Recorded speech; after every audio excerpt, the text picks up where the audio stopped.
పుష్ప మూవీతో సంచలనం సృష్టించిన అల్లు అర్జున్పై దేశవ్యాప్తంగా ప్రశంసలు కురుస్తున్నాయి. నార్త్లో అయితే ఫ్యాన్స్ పూనకాలతో ఊగిపోతున్నారు. అక్కడ ఖాన్స్కి సైతం సాధ్యం కాని రికార్డ్స్ అన్ని బన్నీ తన ఖాతాలో వేసుకుంటున్నాడు.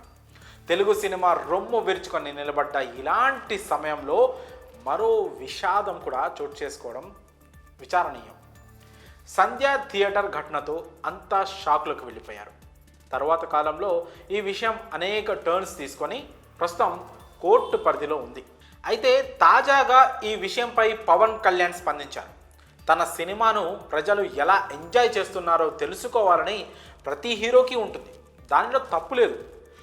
ఒక అభిమాని తొక్కిసలాట్లో చనిపోవడం నిజంగా బాధాకరం. సంఘటన జరిగిన విషయం ఆయన సిబ్బంది వెంటనే చెప్పి ఉండాలి. సంఘటన జరిగిన మరుసటి రోజు హీరో కాకపోయినా సినిమా టీమో డైరెక్టరో నిర్మాత ఎవరో ఒకరు వెళ్ళి ఆ కుటుంబాన్ని పరామర్శించి ఉండాల్సింది. కనీసం దేవాలయాల్లో బాబు కోలుకోవాలని పూజలైనా చేయాల్సింది.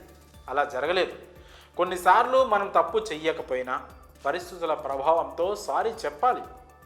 నేను నా అభిమానులు బ్యానర్లు కడుతూ చనిపోయిన సంఘటనలో నేనే స్వయంగా వెళ్ళి వాళ్ళను ఓదార్చాను. కొన్నిసార్లు తిట్లు కూడా తిన్నాను. పాపం అందరూ కలిసి అల్లు అర్జున్ని కార్నర్ చేసేశారు. ఇక్కడ సినిమా యూనిట్ మొత్తం బాధ్యత తీసుకోవాల్సింది. అలా జరగకుండా కేవలం హీరోని మాత్రమే టార్గెట్ చేశారు.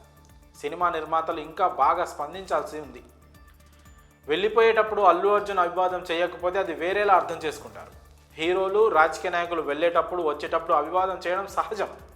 ఇలా అని పవన్ స్పందించారు. కానీ ఆయన మాటలను వక్రీకరిస్తూ కొన్ని తప్పుడు కథనాలు వైరల్ అవుతున్నాయి. పవన్ బన్నీకి సపోర్ట్ చేస్తూ మాట్లాడితే దాన్ని కూడా తమ అవసరాలకు అనుగుణంగా వక్రీకరించి వైరల్ చేస్తున్నారు. పవన్ ఫ్యాన్స్ సైతం ఈ విషయంలో ఆశ్చర్యపోతున్నారు.